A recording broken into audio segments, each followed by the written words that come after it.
Alors, chers collègues, nous n'avons pas la même lecture de ce rapport. Ce rapport relatif au budget en matière notamment de solidarité et d'insertion insiste sur le retour à l'emploi et à l'activité des bénéficiaires du RSA. Il appelle de ma part et de celle de mon groupe plusieurs réactions.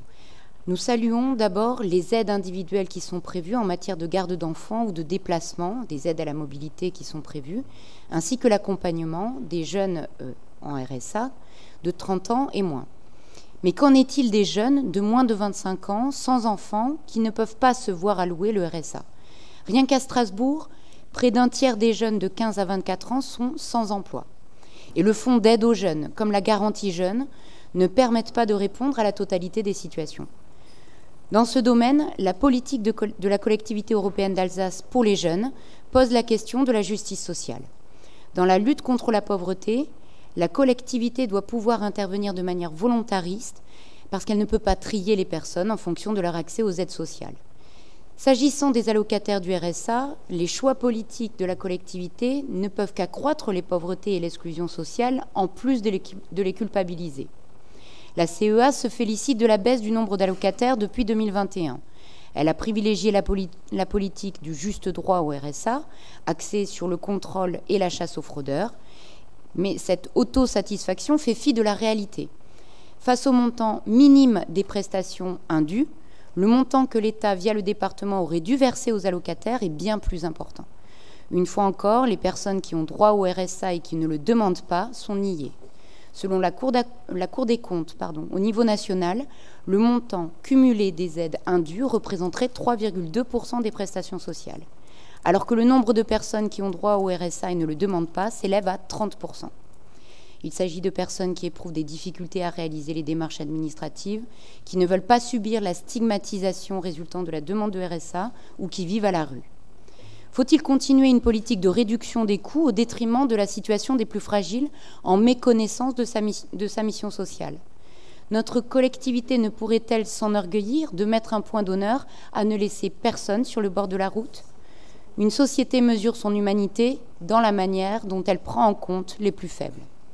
Vous ne pouvez pas vous féliciter d'une économie comptable quand tant de personnes fragilisées par la vie et potentiellement ayant droit au RSA sont laissées sur la touche. Par ailleurs, vous envisagez parmi les priorités pour le retour à l'emploi des allocataires du RSA une mobilisation par filière pour agir en direction des métiers en tension. Et pour ce faire, des travaux pilotés par le préfet, par la région Grand Est et par la CEA associent Pôle emploi, les acteurs de l'insertion et le monde de l'entreprise. Et la parole des personnes, des travailleurs, l'écoutez-vous.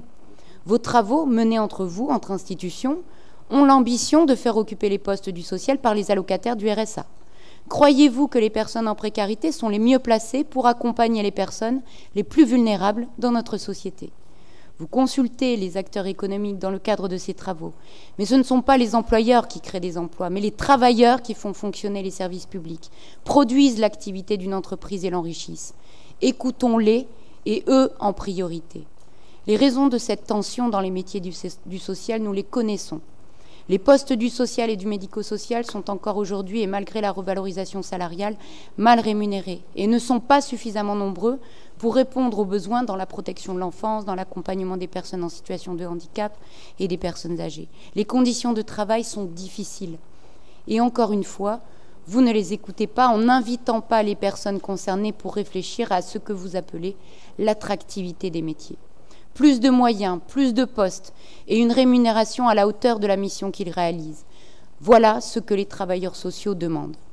Par conséquent, notre groupe vous demande solennellement de développer un dispositif à l'adresse des jeunes qui ne peuvent se voir allouer le RSA en cas d'échec ou d'inadaptation de la garantie jeune, de mettre en place un dispositif ambitieux de lutte contre le non-recours à l'échelle de l'Alsace, et plus spécifiquement à Strasbourg et à Mulhouse, qui va dans le sens de nombreuses recommandations, dont celle de la Cour des comptes, et de créer de nouveaux postes dans le secteur du médico-social et du social, en vue de soulager les missions des travailleurs en poste et d'améliorer leurs conditions de travail par des mesures fortes d'augmentation salariale.